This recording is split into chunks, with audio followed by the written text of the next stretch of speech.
ঠাকুর হলো জাতির শত্রু, ঠাকুর মুসলমানের শত্রু, ঠাকুর ঢাকা বিশ্ববিদ্যালয়ের শত্রু, ঠাকুর বাংলাদেশের শত্রু, ঠাকুর জাতির শত্রু। ঠাকুর হলো খ্রিস্টানদের সবচেয়ে বড় দালাল। মুসলমানেরা বাংলাদেশে বিপদে থাকে ইহুদি খ্রিস্টানের হাতে, আর ঠাকুর লন্ডনে বসবাস করে।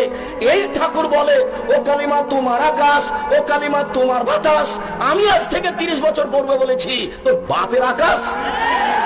সিলেট কোর্টে 5,000 টাকার মামলা হলো। আমি ঠাকুরের অপমান করেছি? আমি ঠাকুরের অপমান করিনি। ঠাকুর বলেছে, ও কালিমা তোমার আকাশ, ও কালিমা তোমার বাতাস। আমি বলেছি, তোর বাপের আকাশ কালিমা। মুসলমানের বাচ্চারা অশিক্ষিত, ও প্রাধান্য দিতে পারে ঠিক ঠাকুরকে, তার গানকে প্রাধান্য দিতে পারে। আমি আব্দুল রাজ্জাক বিন ইউসুফ, আমার দেহে যতদিন শ্বাস আছে ততদিন ঠাকুরের এই গানের আমি 5 পয়সা দাম দিলে। যে পেশাব পায়খানা পড়ে আছে তার সামান্য দাম ঠাকুরের গানের আমার কাছে নাই। ঠাকুরের গোটা দেশটাই মুশরিক। ঠাকুর নিজে হিন্দু, ঠাকুরের কলম হিন্দু, ঠাকুরের কর্ম হিন্দু, ঠাকুরের জাতি হিন্দু, ঠাকুরের গান হিন্দু। ঠাকুরের কথা আমার ছেলে মেয়ে পড়বে।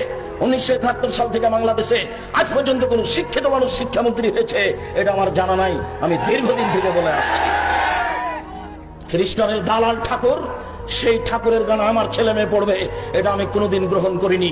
ঠাকুর হলো